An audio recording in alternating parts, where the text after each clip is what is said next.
But in general, with classical studies, it's the study of the ancient Mediterranean world with particular focus on Greece and Rome, but also Egypt and the Near East, as well as sort of Europe, which is north on the edges of the Mediterranean.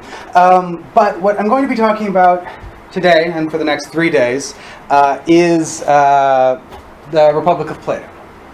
And the Republic of Plato is about Socrates, who is a real person, probably, but he is a person who didn't write anything, who taught, sort of, but just to give an overview of why Socrates is important, he lives from 469 BCE through 399 in Athens.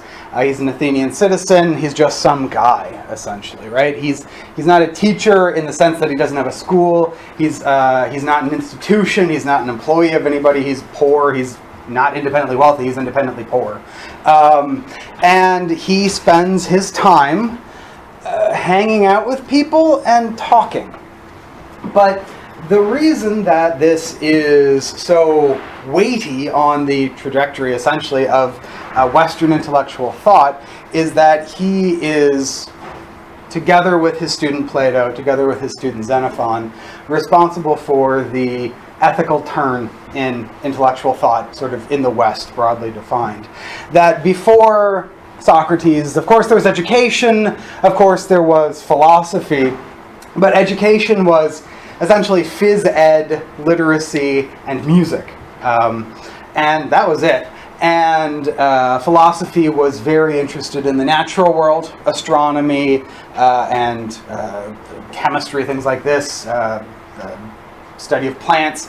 But what Socrates introduces is a focus on humans and humanity. He's sort of the first humanist in the sense of the humanities and the study of humans, and the first one to really ask in a intentional and deliberate and provocative sense, how do we live?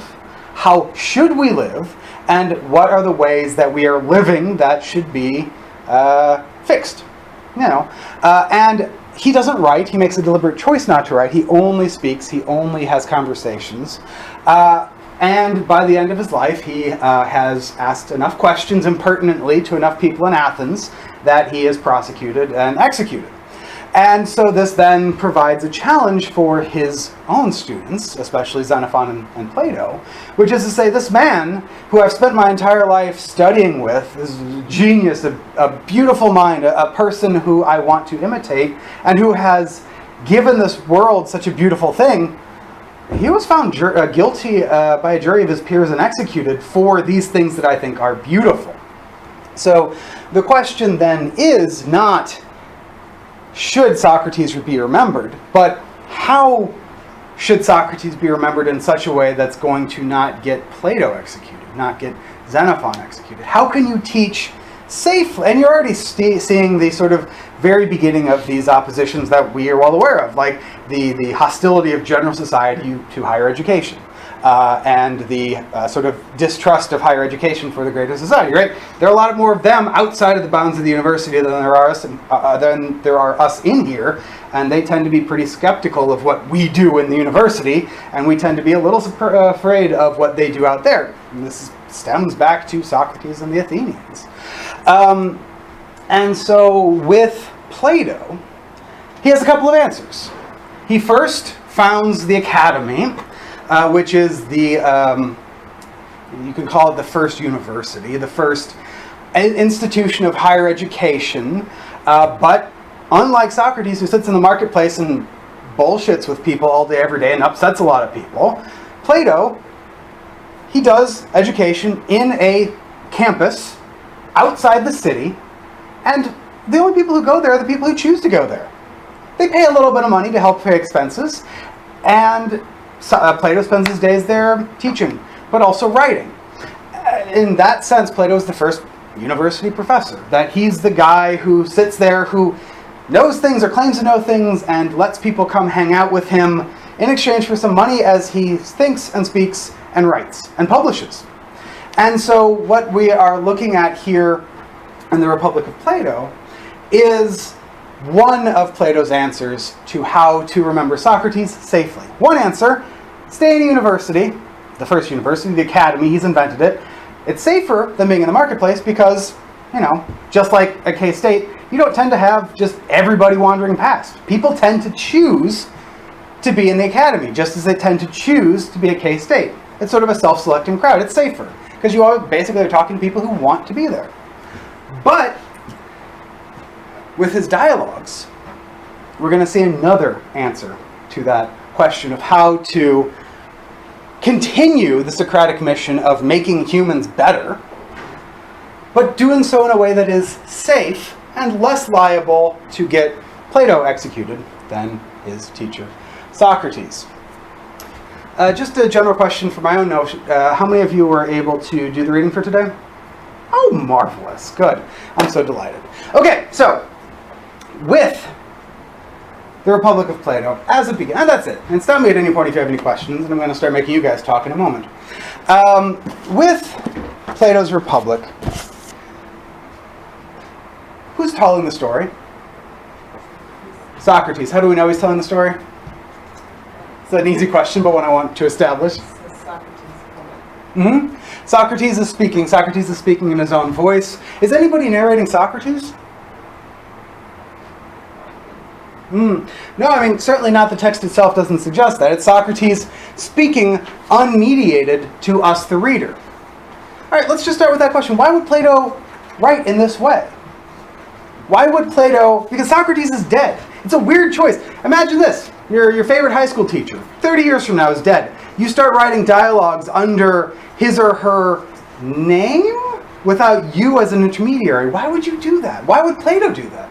Marissa? Trying to mimic like Socrates' style of the experience that he got, like learning from Socrates, so that he can recreate that in context. Absolutely.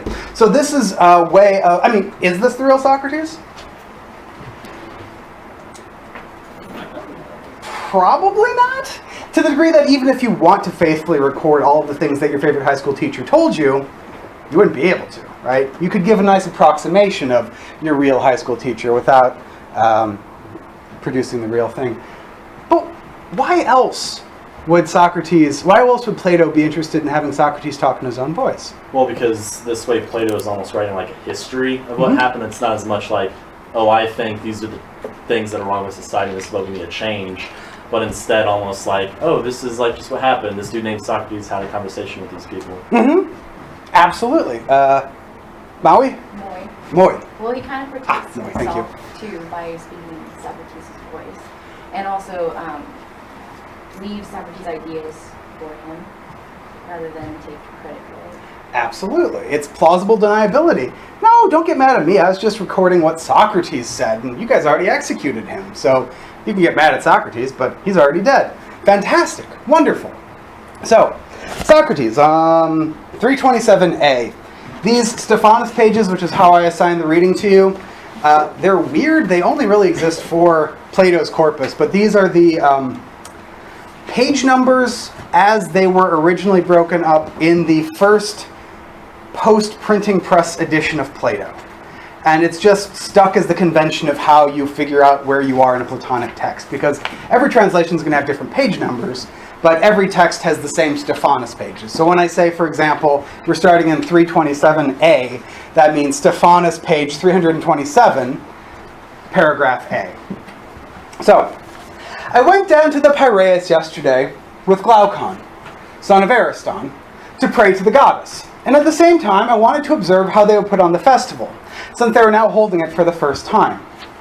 Okay, this is a fairly famous opening, this is a fairly famous beginning, but what are your initial thoughts as you read this first sentence of Plato's, let's be honest, pretty massive book? Any thoughts? Any reactions? Any questions? Well, like Lucas. Understanding why Socrates was executed, wasn't part of it like defacing the gods or something like that of the city? Yes, two prosecutions for corrupting children, which is deliberately ambiguous. Does that mean he's corrupting their minds or having sex with them? The accusation is essentially both. And the second, that he's an atheist. Yeah.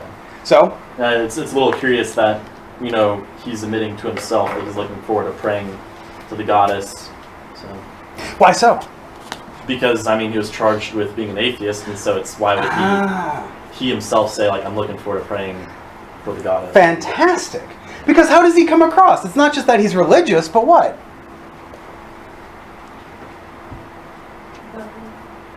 Sorry?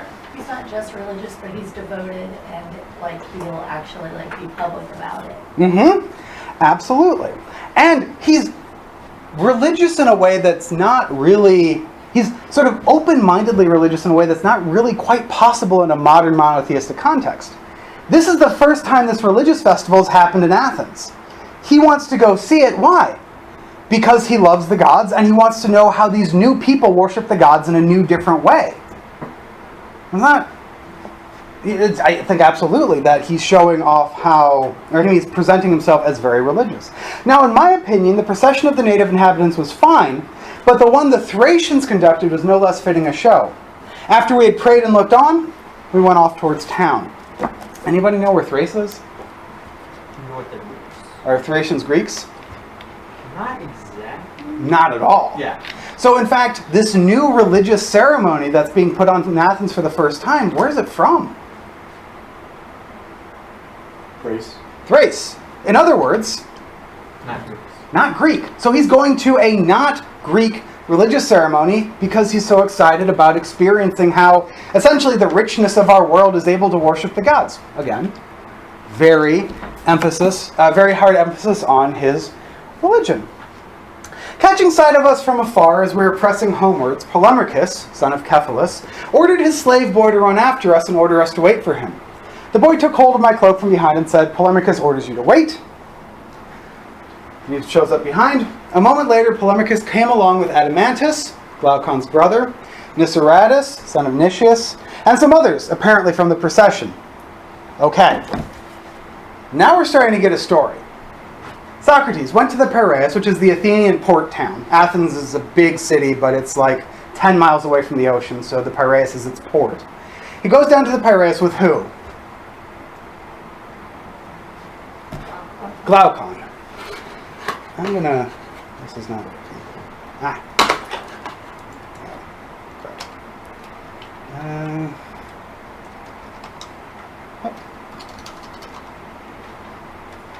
I'm just going to put a list together. Okay. They go down to the Piraeus together. Now, on the way back, what happens? Who are they met by? Polemarchus. Who else? Adamantus. And who's Adamantus, we find out right away?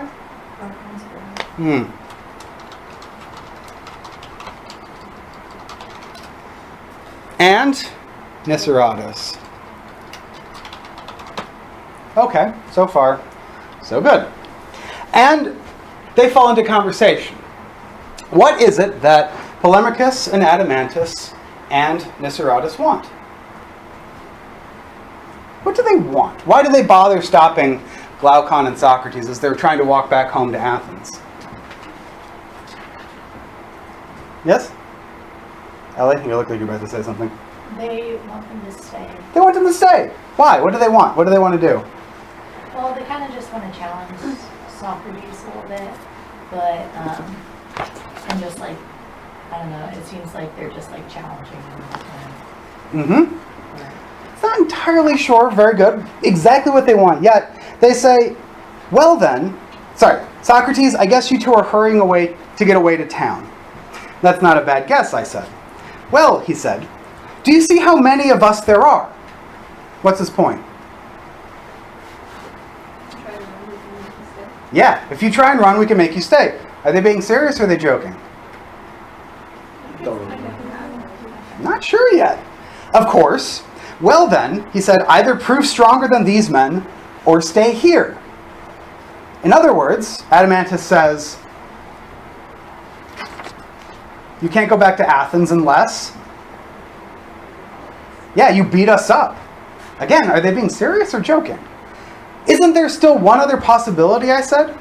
Our persuading you that you must let us go? Socrates' point is,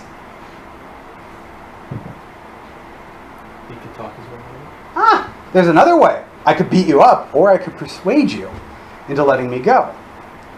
But Adeimantus says, could you really persuade if we don't listen? All right, there's a lot going on here. Socrates meets some guys on the street, or the guys on the street meet Socrates. And they walk up to him and say, what? Unless you can beat us up, we're going to beat you up, or you can stay here. To this Socrates says, couldn't I persuade my way out? And Adeimantus and his gang say, not if we don't listen. This is Glaucon's brother, right? Mm-hmm. So are they being serious or are they joking? I mean, I would guess they're just like joking around. They're joking around, absolutely. But there seems to be a little bit of a serious thing here. That what does Socrates think is the best way to negotiate confrontations? Talking, persuasion. But what's he brushing up against? The threat of violence. The threat of violence. And he says, look, I can always talk my way around bullies. And the bully says, not if I don't listen. What are we already getting hints of? When has Socrates' persuasive skill proven ineffective in the face of violence? Sorry? Elliot? Dead. Yeah. This is a good hint of Socrates' trial and execution. Socrates can persuade anybody of anything all day long, up until people stop paying attention to him and vote for his execution. We're getting a hint of this. But I think, as Jack was pointing out, this is also lighthearted. These are two groups of friends who have run into each other on the way back from a religious festival. Glaucon says there's no way. Wait. Glaucon says there's no way to persuade people if they can't listen. Who was Glaucon with? Wait, whose side has he started taking? He started taking his brother's side. Well then, think it over, bearing in mind that we won't listen. Adeimantus says. Then Adeimantus said, is it possible you don't know that at sunset there will be a torch race on horseback for the goddess? What does he offer him? A reason to stay. A reason to stay, and what sort of reason? A religious reason? What do we know so far about Socrates? He likes new things and he likes religious things. So they offer him a new, exciting religious thing to see. Who's persuading who? On horseback, I said. That is novel. Well, they hold torches and pass them to one another while racing the horses. What do you mean? That's it, said Polemachus. And besides, they'll put on an all-night festival that'll be worth seeing. We'll get up after dinner and go to see it. There will be together with many of the young men, and we'll talk. Oh. What's Socrates' other favorite thing aside from religion? Talking. Talking to teens and trying to teach them. So they've made a pretty persuasive offer that Socrates can see a new religious festival and talk to a lot of teens that he doesn't normally get exposed to if he stays for dinner. But look, Glaucon said, it seems we must stay. Who decides that they're going to stay for dinner? What's Socrates want? What's Socrates wanted this entire time? Sorry? No, go back to Athens, go home. To go home. What has just happened? What have we just seen happen? Socrates and his friend Glaucon go down to the festival. On the way back from the festival, who do they meet? It was a ruse. How so? Glaucon was like the mole. He was the plant. Mm-hmm. And his brother... Okay, does Socrates know that that's his brother? Mm-hmm. Oh, okay. And then, I guess it's not as secretive, but his brother wanted to talk to Socrates. Yeah. That's his whole... Yeah. Who's at home? Who's waiting at Cephalus's house where they're all about to go to dinner? The dad. The dad, but he's about to... we'll talk about the dad. The dad's got issues. But who's really waiting? Thrasymachus? Thrasymachus. Who's Thrasymachus? He makes a compelling argument towards the middle of book one. Oh yeah, but what's his job? Anybody pick this up? What's Thrasymachus' job?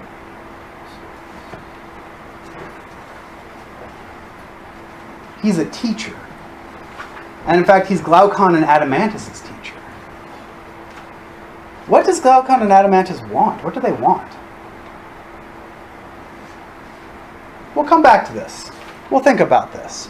So they go to Cephalus' house. Cephalus is Glaucon and Adamantus, is Polemarchus' dad. It's Polemarchus' dad. And they go in, and Socrates sees Cephalus. And he hasn't seen Cephalus in a while, and Socrates' first thought is what? What's the first thing that runs through Socrates' head when he sees Cephalus? God, you look old. I haven't seen you in ages, and you are not looking great. He says,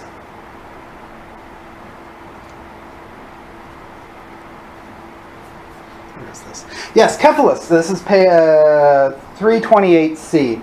Cephalus, Polemarchus' father, was also at home, and he seemed very old to me, for I had not seen him for some time. He was seated on a sort of cushioned stool, and was crowned with a wreath, for he had just performed a sacrifice in the courtyard. We sat down beside him, for some stools were arranged in a circle there. As soon as Cephalus saw me, he greeted me warmly and said, okay, what's Cephalus doing as they come home? A sacrifice. He's doing a sacrifice. Why does he leave the party? Oh, to do another sacrifice. Okay, we'll keep that in the back of our mind. Cephalus seems really interested in religion for some reason. And he says, Socrates, you don't come visit as often, and blah, blah, blah. He's just doing some nice, polite conversation. But Socrates immediately brushes that aside, and what's he start talking to Cephalus about? So he start asking Cephalus about? Cephalus, it doesn't matter. About old age. What's he want to know? He says, Cephalus, man, you look real old, and I have a question for you. Is it bad? Is being old bad? What's Cephalus say? You wish you were young again. Well, yeah, Marissa? It depends what sort of person you are, whether aging is difficult. If you're a decent, orderly person, then it's not that. Absolutely. It's not that bad getting old if you're a decent human being. In fact, it makes some things easier. What does Cephalus say it makes a lot easier? So it just removes desires, For what in particular? drinking and sex. Yes. He says, look, when I was in my 20s, I was all about drinking and sex. And now that I'm an old man, I just don't have the energy for these things anymore. He says, for in every way, this is 329c, for in every way old age brings great peace and freedom from such things, sex. When the desires cease to strain and finally relax, then what Sophocles says comes to pass in every way. It is possible to be rid of very many mad masters.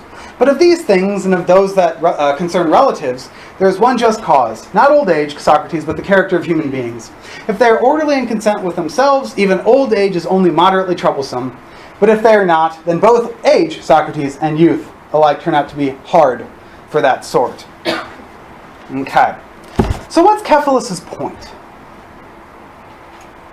What's good about being old in Cephalus' mind?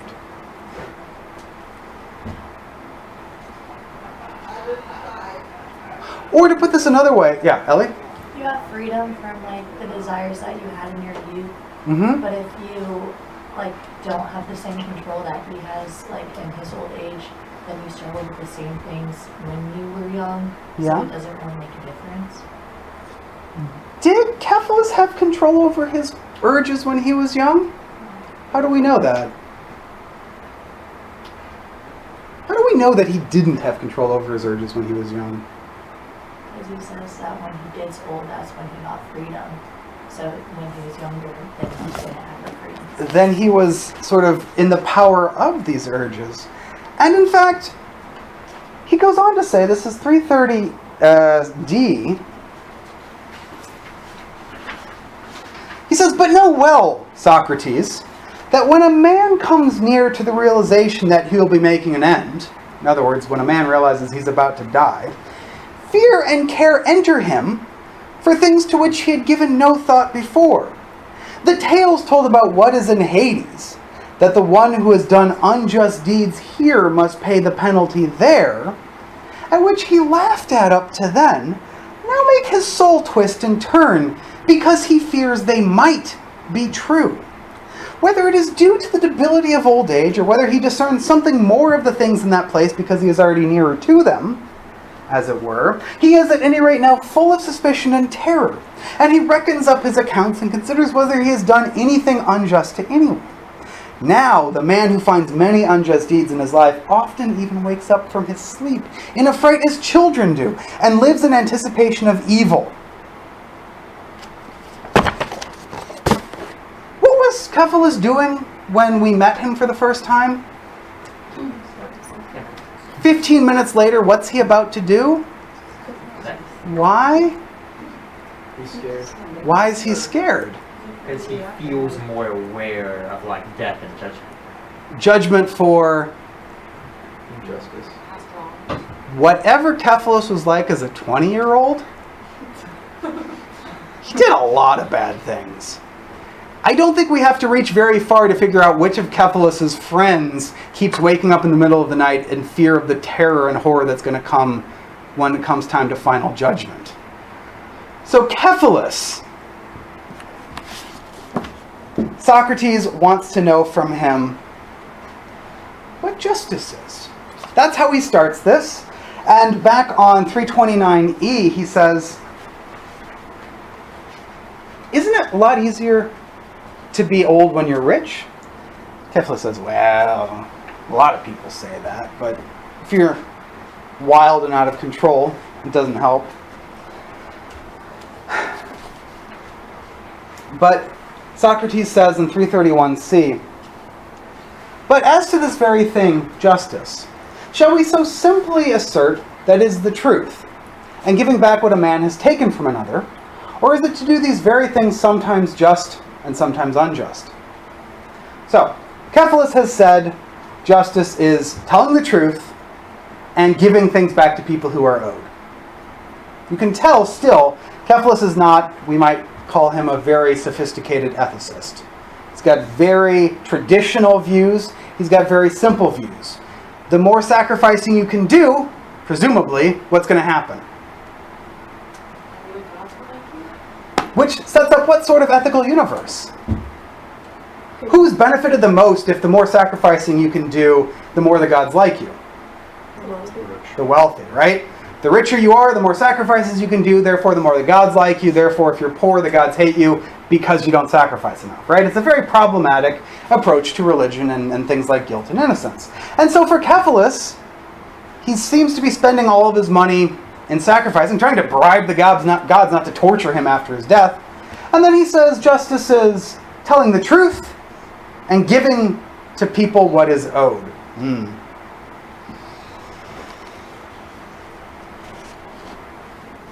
Socrates said, and this is 331c, take this case as an example of what I mean. This is wrong, Cephalus. This just can't be what being a justice, being a good person, is. Everyone would surely say that if a man takes weapons from a friend when the latter is of sound mind, and the friend demands them back when he is mad, one shouldn't give back such things, and the man who gave them back would not be just, and moreover, one should not be willing to tell someone in this state the whole truth. Okay, how does Socrates say, Cephalus, your argument is wrong? What's this example? Yeah, I mean, it's just kind of like a classic, oh, well, your friend makes, I guess you could say, like a deal with you whenever they're not mad, and you say, yes, I'll do that. Buddy, hang on to all my swords for the weekend. Exactly. Hang on my swords, and then whenever they get mad or drunk or whatever, and they want those things back. I'm drunk and I need my swords right now. You say, oh, I don't think that's a smart decision. Right. Or also you can even lie and just say, like, oh, I have to, like, they're somewhere far away, I have to go take a long time. I lost the key to the sword room. Yeah. Exactly right. So, Socrates' point is that justice can't possibly be simply giving things back to people who are owed them, because it would be unjust if a person was out of their mind with intoxication, and you're like, hey buddy, here are all your swords, go have fun. That can't be justice. They can't be doing the right thing. But Polemachus, who's Cephalus' kid, says, wait a second, it absolutely is. At least according to Simonides, the poet. So interesting. We started with the gods as the ones who are interested in justice. But as Cephalus is fading out of the conversation, he's about to go pray for his soul some more, Polemachus says, well, have you thought, maybe not the gods, but maybe we can turn to pop culture for an answer? Can we turn to a very famous poet and learn from that poet what justice is? Cephalus says, well then, I hand down the argument to you, for it's already time for me to look after the sacrifices. Am I not the heir of what belongs to you, said Polemachus. Certainly. And he went away. So it's a really stupid joke. How's he the heir to everything? Son. He's his son, so he's inherited the argument from his dad. So, Socrates now has a real target for his discourse. Cephalus, he's an old guy, he's not going to change much. The only thing he's interested in is praying enough that the gods don't hurt him after he dies. There's not much hope for him there. But Polemachus, there's something more interesting going on with him here. So, what is it that Socrates asks of Polemachus? How does he start interrogating Polemachus' definition of justice? Which Polemachus says, yes, it is. Yes, giving back to people what is owed and telling the truth. How does Socrates start tearing Polemachus' definition down?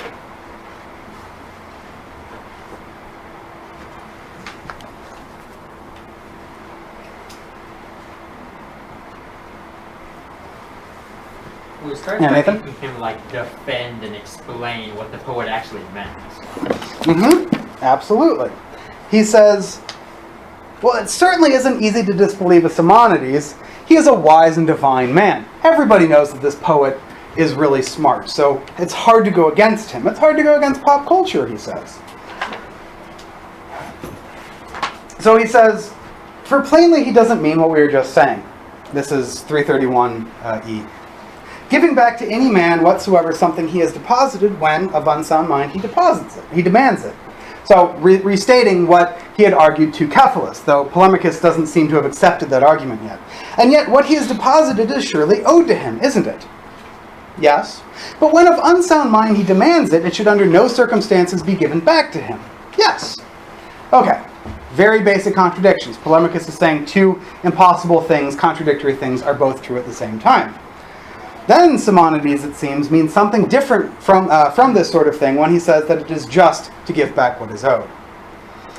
Of course it's different by Zeus, Polemachus says, for he supposes that friends owe it to friends to do some good and nothing bad. How has he changed Simonides then? This contradiction has forced Polemachus' argument to evolve. How has he evolved it? His first definition was justice is giving back what is owed to people. Now he says what? Now he says that justice is doing what you can for your friends and then going against your enemies. Exactly right. Helping your friends and hurting your enemies. He says 332b, that's exactly it. And I suppose, just what's owed to them. And I suppose that an enemy owes his enemy the very thing which is also fitting, some harm. Fantastic. So we've got a new definition. From Simonides' justice is giving back what is owed, now we've evolved that to justice is giving what is owed. In other words, good things to friends and bad things to enemies. Fantastic. That's a more reasonable definition of justice. We're moving away from Cephalus at the very least. But he then introduces another wrinkle, because that's not actually good enough, right? How does Socrates then break down this next provisional definition of justice? What's he start doing? We see a variety of Socratic argumentations here. He's already been arguing by analogy, and he's going to keep arguing by analogy. What sort of parallel arguments does he drag up to make Polemachus abandon his definition that justice is doing good to friends and bad to enemies? Well, he starts talking about like occupations, and one of the clearest ones is like a doctor. Mm-hmm. It's like, okay, a doctor, that's their job. You know, you're going to render your services to all who come to you. Exactly right. What's the justice of a doctor? A doctor, what does he do to his friends? He heals them. He heals them. Does a doctor harm his or her enemies? It doesn't even begin to make sense, right? Does a trainer of horses, what does he do to horses? It's a very straightforward definition. What's a trainer of horses do to horses? And why would a trainer of horses ever harm horses? Does that make sense? No, not unless they're making some horrible mistake or doing something wrong or terrible. So Socrates then says, if you're a just person, what should a just person do? With this analogy of the doctor or the horse breaker, what does a just man do? Do their occupation to the best of their ability. But what's the occupation of a just man? He asks this of Polemarchus. Polemarchus says, this has provoked Polemarchus to say, this is 332e, and what about the just man? In what actions and with respect to what work is he most able to help friends and harm enemies? In other words, as Ellie points out, what is the job of the just man? He says, Polemarchus says, in my opinion, it is in making war and being an ally in battle. How's that as a definition of a just man? Making faces, but why is that problematic? Why is that an inadequate definition of justice? It's incredibly narrow. How so? Socrates then points out because it puts them in this one hole of when justice is good, when there's so many other examples. In fact, as he points out, if a just man is doing harm to your enemies in war and helping your allies, when is a just man irrelevant? Peacetime. That doesn't seem very supportable, right? Like you presumably would want people to be just in peace and in war at the same time. And so he says, if justice is useful in peacetime, when is it useful? And what's the best thing that Polemarchus can drag up? What's he say justice is useful for? Contracts. Contracts. What does he mean by contracts and partnerships?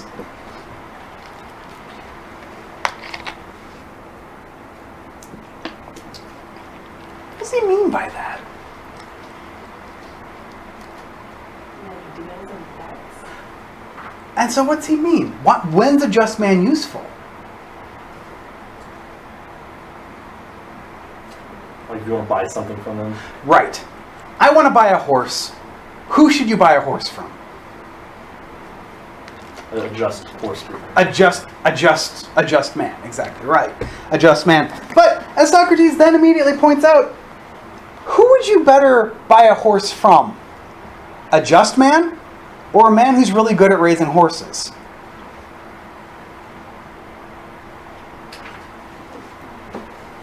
Who's a better seller of horses? Who's going to sell better horses? Let me ask the question that way. Who's going to sell better horses? A just human being or a person who's skilled in raising horses? Why? They know what they're doing. What's justice good for when it comes to raising horses? It's at least not immediately obvious. So he says, and this is 332b, but in what partnership then is the just man a better partner than the harp player? Just as the harp player is better than the just man when one has to play music. In other words, if you're gonna jam with somebody, you're gonna jam with somebody who knows how to play an instrument or who's a really just person. You're going to want to play music with somebody who can play music. If you want to go into the horse trading business, do you want to go into the horse trading business with a just man or a person who's better at raising horses? Again, person who's raising horses. So, where do you want a just man? And Polemarchus says, in money matters, in my opinion. Except perhaps in using money, Polemarchus, when a horse must be bought or sold with money in partnership. Then, I suppose, the expert on horses is a better partner. Isn't that so? And further, when it deals with a ship, is the shipbuilder or pilot better than a just person? Well, yeah. Then, when gold or silver must be used in partnership, in what case is the just man more useful than the others? What's the best Polemarchus can come up with? What's the purpose of justice now that Socrates has reduced Polemarchus to? Yeah, Emma. The money to keep money safe. Money. They won't spend it for their own use. Keeping money safe. In other words, as Socrates immediately says, what's that mean a just man's good for? When do you need justice? If justice is keeping things safe. When you have enough money or wealth to keep safe. Exactly right. When you have enough money and wealth to keep safe, plus you don't need to use it. Because if you've got money and you want to buy a horse, you don't need a just man anymore. You need a horse trader. If you want to go on a journey, you don't need a just man. You need a ship's pilot. If you want to listen to music, you don't need the just man. You need a musician. So, Polemachus is having some issues. Socrates is just tearing him to pieces left and right. Partially why? Whose argument did he inherit? Sorry? Father, exactly right. He's sort of started with an argument that he didn't make himself, and he's kind of sticking to it as best he can, but Socrates is not leaving him much opportunity to stand on. And so Socrates even takes him to the most ridiculous extremes. On 333e, he says, then justice, my friend, wouldn't be anything very serious if it is useful for useless things. Let's look at it this way. Isn't the man who is cleverest at landing a blow in boxing also the one cleverest at guarding against it? What's he mean by that? The person cleverest at landing a blow in boxing is the most clever at preventing it as well. What's that mean?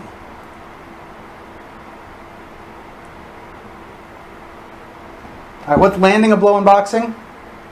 Punching someone. Punching. And what's it mean to be best at guarding against it? Blocking. So he's saying, isn't the best aggressive, offensive boxer the best defensive boxer as well? And whether we agree with that or not, Polemachus does. He says, certainly. And of course, a good guardian of an army is the very same man who can also steal the enemy's plans and his other dispositions. In other words, what's the best aggressive general? Best spy. The best spy. The best thief. The best cheat, right? Because you want to win. You take advantage of your enemy. And Polemachus says, sure. And then he says, so that if a man is clever at guarding money, and remember, who's the man clever at guarding money under Polemachus' definition? The just man. So if a man is very clever at guarding money, he's also clever at stealing it. So the argument indicates at least, Polemachus says. Why does he say that? Yes, okay, I've made an idiot of myself, Socrates. I've argued that a just man is the best thief in the world. Okay. The just man, then, as it seems, has come to light as a kind of robber. And I'm afraid you learned this from Homer. Ah, who's Homer? Sorry? Homer? Well, not everybody in the room may know who Homer is. The Iliad, the Odyssey, he's the most famous Greek poet of all time still today. Why does he bring up Homer? What genre is Homer in? Epic poetry. Epic poetry. When have we been talking about poets before? Because a poet is the one who had this idea that they're kind of defending about what justice is. So now we see that both Homer and Simonides, as representatives of pop culture, have presented essentially the same argument. Same problematic argument. Simonides had said giving what is owed is just, which has evolved into giving what is owed, including violence, to everybody is just, to the degree that the just man is a murderer and a thief and a kidnapper and a robber, which is what Homer said. So we have here, on the one side, pop culture which has very problematic ideas about ethics. For he admires Autolycus, Odysseus' grandfather, and says that he surpassed all men, quote, in stealing and swearing oaths. Justice, then, seems, according to you, and Homer, and Simonides, to be a certain art of stealing, for the benefit, to be sure, of friends, and the harm of enemies. Isn't that what you meant? No, but I no longer know what I did mean. However, it is still my opinion that justice is helping friends and harming enemies. All right, he's taken Polemachus' legs out from underneath him, and Cephalus, though he's long gone, his ideas of ethics are destroyed as well. Obviously, Cephalus' idea of the richer you are, the more the gods like you is unsustainable. But also Polemachus' idea of giving favors to friends and hurting enemies doesn't really seem to be working either. But note, how does Socrates proceed through his argumentation? What does Socrates believe? What's Socrates' conception of justice? Sorry, Jessica? He never says. He never says. He never says. Why does he never say? How does he argue? So far, how have we seen him argue? He asks questions. He asks questions, but what kinds of questions? Sorry? Leading questions. Leading and yet easy questions, right? He slowly gives his interlocutor Polemachus enough rope to hang himself, as he agrees with very simple, yes, that seems reasonable, until he says, wait, you just define justice as the just man as a thief. Polemachus is like, oh. So, what's Polemachus' solution? He's come to a ridiculous situation. Socrates has reduced his argument ad absurdum. And so how does Polemachus try and deal with this? He says, no, but I'm sure it's helping friends and hurting enemies. So how does he try and move this argument forward? Trying to return to his original position and not this kind of ridiculous position Socrates led him to. Mm-hmm.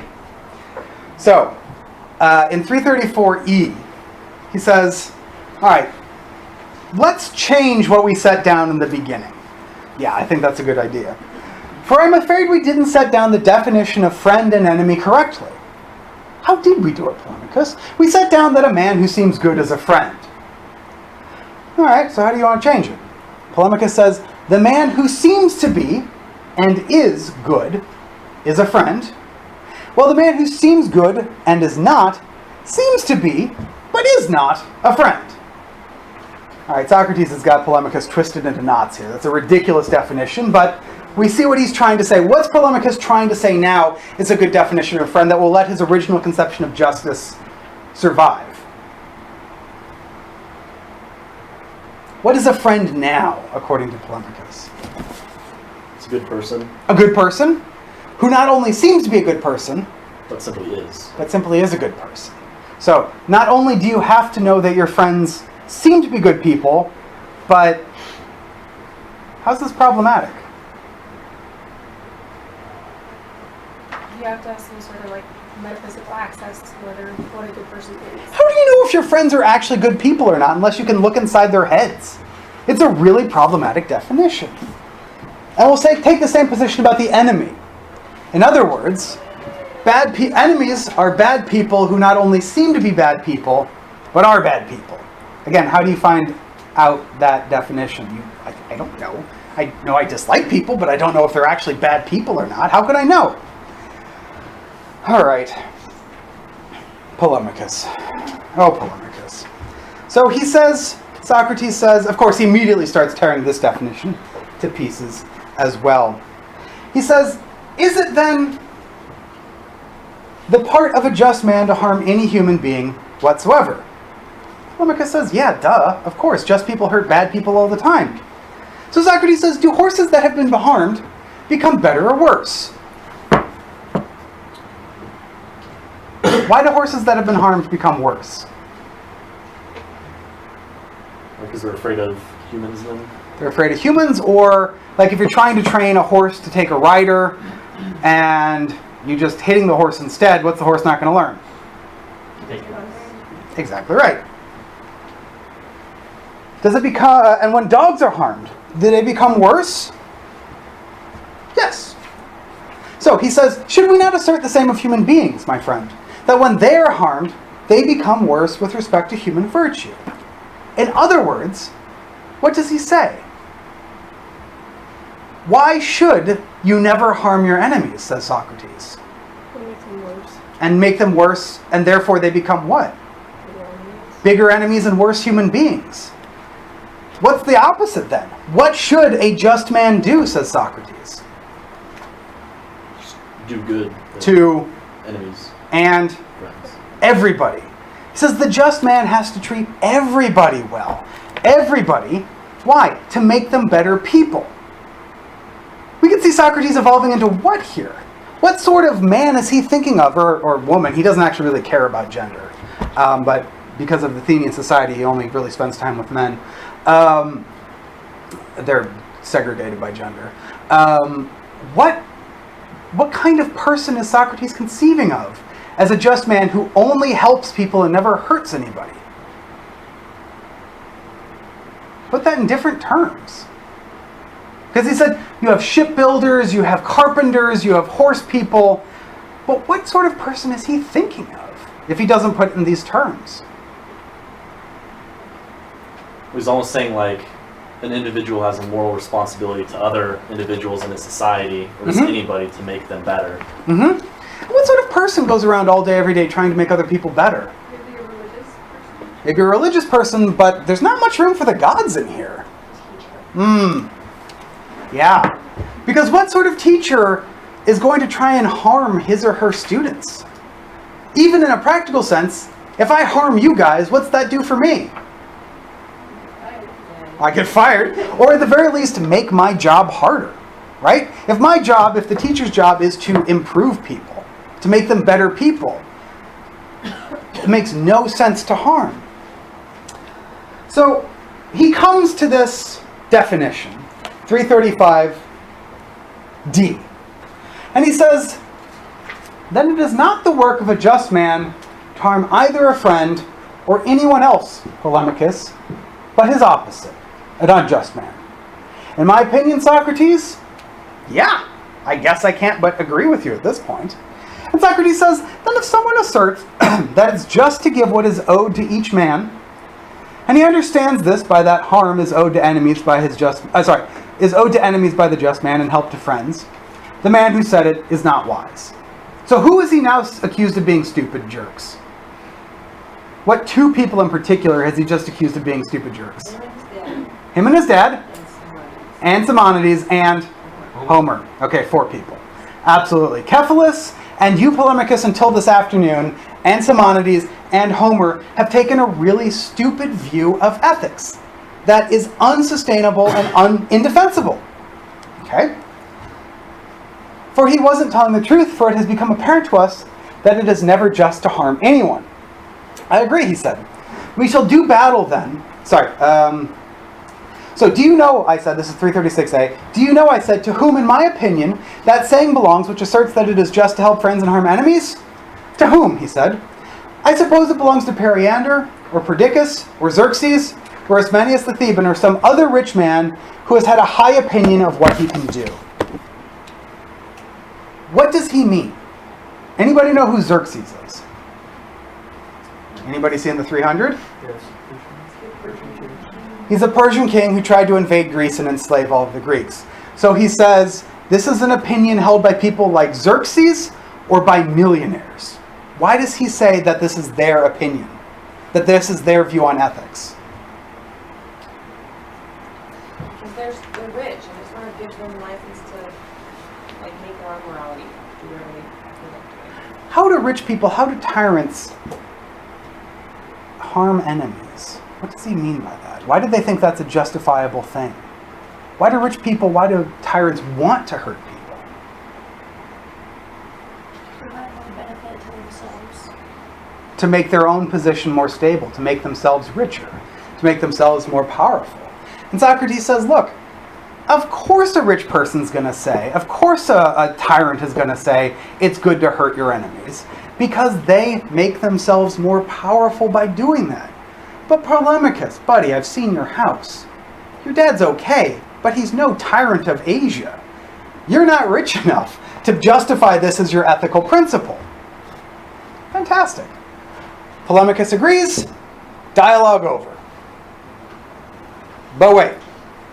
We find out at this moment what's been happening in the background the entire time that Socrates and Polemachus have been talking. And everyone else has been listening. Everybody else has been listening, and one person, more than all, what's he been doing? Thrasymachus has been trying to interject his own opinions and start in on the argument. The entire time Socrates and Polemachus have been talking, Thrasymachus, what's he been doing? He's been sitting there.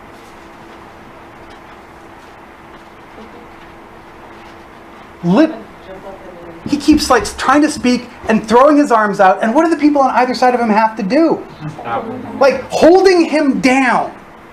So as we've been exploring justice and coming to the conclusion that a just man is a virtuous man, is essentially a teacher who does kind things to everybody, who helps everybody and never hurts anybody ever, Thrasymachus has been getting madder and madder and madder. And he, at this moment, erupts. And what does he do?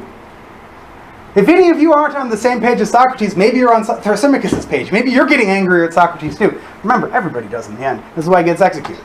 So, if Socrates is saying ridiculous things, and he has caused Polemachus to agree with some really ridiculous things, that justice is a skill like being a horse trainer or being a pilot of a boat, Thrasymachus is mad. What does Thrasymachus want to get across? Yeah, Emma. Socrates wasn't actually given his own opinion, he's only just twisting the other man's opinion. So he's not really having a dialogue, he's just making sure that it's like maybe. Absolutely. But at the same time, Socrates would say in defense of himself, what has he gotten Polemachus to realize? Sort of twisted Polemachus to a new definition of justice, though without revealing if this is what Socrates believes himself or not. Thrasymachus leaps up and he says, 336c, "What is this nonsense that has possessed you for so long, Socrates? And why do you act like fools making way for one another? If you truly want to know what the just is, don't only ask and gratify your love of honor by refuting whatever someone answers. You know that it is easier to ask than to answer. But answer yourself and say what you assert the just to be. And see to it you don't tell me that it is the needful, or the helpful, or the profitable, or the gainful, or the advantageous. But tell me clearly and precisely for what you mean, for I won't accept it if you say such inanities." Thrasymachus is pissed. "I hate you, Socrates. I am so mad right now, I'm screaming." Socrates says he's like terrified of Thrasymachus. He's so aggressive and so angry when he leaps up, finally breaks free from his friends and leaps up. Remember, what's Thrasymachus to the people at this party? He's a teacher. What did Glaucon and Adeimantus and Polemachus want today? What did they want? Bring Socrates to talk to the teacher. They want to see what Socrates makes of Thrasymachus and Thrasymachus makes of Socrates. So far, how's it going? Pretty well. Thanks, Nathan. Yeah, so far, at the very least, we know that Thrasymachus hates Socrates. Socrates, maybe he's being silly, maybe he's being honest, seems a little scared of Thrasymachus. So Thrasymachus bursts out, says, here is, 337a, "Heracles, here is that habitual irony of Socrates. I knew it, and I predicted to these fellows that you wouldn't be willing to answer, that you would be ironic and do anything rather than answer if someone asked you something." Oh, what does that mean? What happened at some point before this dinner party? They made a bet. This was a ruse, a setup, a scam. They tricked Socrates into going to dinner. Everybody else knew what was going to happen aside from Socrates. This is the big, let Socrates and Thrasymachus meet for the first time and see what happened. And Thrasymachus said in advance, it's going to be terrible. That guy never says anything honest. That guy never gives you a straight answer. He always tries to tear you down, never builds himself up. And Socrates says, that's because you are wise, Thrasymachus. Hence you knew quite well that if you asked someone how much 12 is, and in asking him beforehand said, "See to it you don't tell me, you human being, that it is 2 times 6, or 3 times 4, or 6 times 2, 4 times 3, I won't accept some nonsense from you." Socrates says, look, you can't tell me I can't say these are the definitions of justice. If that's what I think the definition of justice is, that's just simply not fair. It's as simple as saying, it's the same as saying, look, jerk, tell me what 12 is, and you say you can't say it's 2 times 6, or 3 times 4, or 6 times 2. It's ridiculous. You're trying to destroy this argument before it even begins. Well, they yell. They yell back and forth. There's clearly a lot of tension. Somebody feels threatened. I bet it's Thrasymachus. But Thrasymachus then tosses down after much negotiation. You notice he even sits there. He pretends he's not going to say anything. He sits there and he makes the students beg him to give his definition of justice. Thrasymachus is a real dramatician. In the end, what's his definition of justice? How does he define justice? If Socrates had gotten Polemachus to agree that justice is doing good things for everybody and never harming anybody ever, what's Thrasymachus think justice is? Justice is nothing other than the advantage of the stronger. In other words, Just basically might makes right. might makes right. The stronger person tells the weaker person what to do, and that's justice. Thinking back to the conversation Socrates was having before, how would we characterize Thrasymachus' definition of justice? Whose definition of justice is this? Strong people's definition. Sorry? Just strong people's definition. Rich people, tyrants, powerful people. Of course they're going to say the person who's the strongest gets to decide what is right, and that is justice. And Socrates teases him a bit, and Thrasymachus gets really mad. And he explains what he actually means. He says in 338e, in each city, isn't the ruling group master? Yes. And each ruling group sets down laws for its own advantage. A democracy sets down democratic laws, a tyranny, tyrannic laws, and the others do the same. And they declare that what they have set down, their own advantage, is just for the ruled. And the man who departs from it they punish as a breaker of the law and a doer of unjust deeds. So far, what's Thrasymachus' point? What is justice? The law. And what's the law? Whatever is set down by those in power. So in other words, in democratic Athens and oligarchic Sparta, how is justice different? Well, justice isn't different. It's just a reflection of the ruling group. But that makes justice different. Yeah. That justice as a concept is whoever's in charge gets to say what justice is. But then in Athens, that means justice is democratic justice, and that in Sparta, it's oligarchic justice, and in Persia, it's imperial justice, and it's complete. Justice doesn't exist. It's just a way that laws are manifested in individual cities. This best of men, he does not mean it when he calls Socrates best of men, is what I mean. In every city, the same thing is just, the advantage of the established ruling body. It surely is master. So the man who reasons rightly concludes that everywhere justice is the same thing, the advantage of the stronger. Now, Socrates, as he always does, immediately starts tearing this down. How does he start tearing down Thrasymachus' definition of justice? Thrasymachus is so angry throughout the rest of this dialogue. He never calms down. But how does Socrates start tearing Thrasymachus' definition of justice down? Yeah, Emma? Tells him that he's doing exactly what he told Socrates not to do. How so? He says, I used to answer that the just is the advantageous thereafter. Words. Although you forbade me to give that answer, of course for the stronger was that conflict. So he's just kind of talking in circles, not really giving an actual answer. Exactly right. It's not really a definition of justice, Thrasymachus. And then Socrates compounds things in 339c, saying, are the rulers in their several cities infallible, or are they such as to make mistakes too? Well, sure, rulers make mistakes. So when they put their hands to setting down laws, did they set some down correctly and some incorrectly? Sure. Is that law correct which sets down what is advantageous for themselves, and that one incorrect which sets down what is disadvantageous? Or how do you mean? Yeah, sure. But whatever rulers set down must be done by those who are ruled, and this is the just? Yes. Then according to your argument, it's just to do not only what is advantageous for the stronger, but sometimes also the opposite, what is disadvantageous. Why? How does that make sense?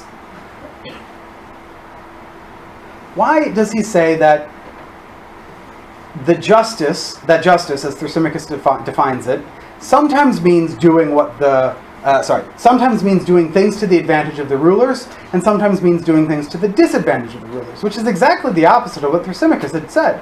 How is he twisting this? Because he's saying that the rulers are going to make whatever rules they want, and they could be mistaken about what, like, the actual outcome of the rule. Mm-hmm. Exactly right. Let's consider it better. It's always Socrates. Wasn't it agreed that the rulers, when they command the rule to do something, sometimes mistake what is best for themselves, while it is just for the rule to do whatever the rules command? what Jessica just said. We agreed on these things, right? And Thrasymachus says yes. Well then, suppose that you've agreed that it is just to do what is disadvantageous for those who are the rulers and the stronger, when the rulers unwillingly command what is bad for themselves, and you assert it is just to do what they have commanded. In this case, most wise Thrasymachus, doesn't it necessarily follow that it is just for the others to do the opposite of what you say? For the weaker are commanded to do what is doubtless disadvantageous for the stronger. Who answers? Why does Polemachus answer? Socrates had him on the hook. Socrates has him on the hook. Who's Polemachus' teacher? Thrasymachus. What's Thrasymachus been teaching Polemachus and Adeimantus and Glaucon for weeks, months, years? Sorry? Might makes right. That might makes right. And they got these two guys together, and who's listening more closely than anybody else? Polemachus. He's leaped in. He's participating. He's like, maybe it was Jack who said, Socrates has Polemachus on the hook. Socrates had said something, somebody else said it. Socrates said, Socrates has them hooked, and they're really interested. Thrasymachus is starting to lose the room.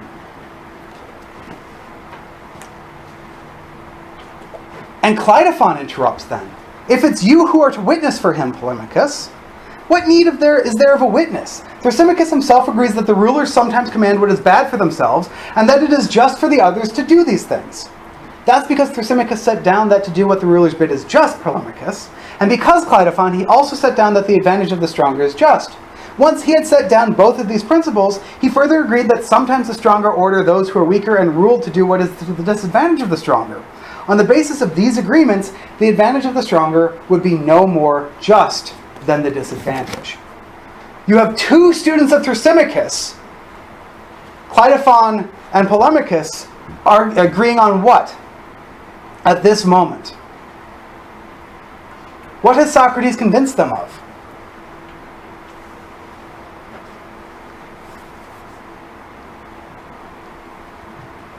What have they realized listening to Socrates? No, Thrasymachus is wrong. Thrasymachus is wrong. And just to recap, why is Thrasymachus' definition of might makes right wrong?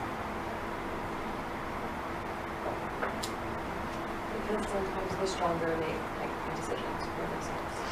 And so sometimes the stronger make bad decisions for themselves, and in that case, what does justice become? Don't be just to your friends for things that it's to do. Exactly right. So justice becomes essentially incoherent as soon as you start thinking about it. It's kind of an entry-level error. Unless rulers are perfectly perfect, and we all know rulers aren't perfectly perfect, rulers are going to mess up. But if the law is justice and the ruled always have to do what the rulers say, and that's justice, then that means that justice is sometimes doing what the law says, but is really bad for the rulers. It doesn't make sense. At a very basic level, it doesn't make sense. And so Cleitophon and Polemachus, who we've heard from, they do the thing the teacher never wants to see. The students, right in front of the teacher, starting to say, wait a second, you're absolutely, fundamentally, completely wrong about this very basic thing, Thrasymachus. And we start to get an idea of why Thrasymachus is so mad. So mad. Because unlike Socrates, who famously refuses to ever take money for teaching, this is Thrasymachus' bread and butter. And if Socrates manages to convince all of his students that he's a dummy, he's in big trouble. So,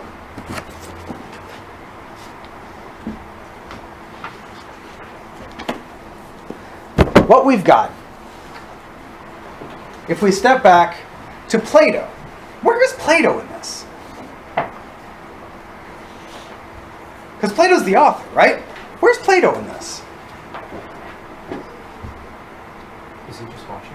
Or is he He's not even in the room. But where's Plato as the author? Name? Kaylee, Kaylee? is he talking through Socrates? Like, But has Socrates argued anything for himself yet? Huh. You're gonna... I don't know, sorry. Is Socrates... Is Plato somewhere else? Oh, Nathan? You want to go first? I mean, like, is Plato, like, did Plato just get it, like, from the grapevine? Like, oh, is this what Socrates said? This is surely a fictional dialogue. This isn't like a transcription of a Socratic conversation, but this is a Platonic dialogue with Socrates as a character. So where is Plato? Well, Plato's in everywhere. Plato's not only setting up what Socrates is saying, he's setting up the challenges to him. So Plato's Thrasymachus? Well, Plato's the entire thing, kind of. Like, he's setting up Socrates' responses and the things against it in a certain way. Mm-hmm.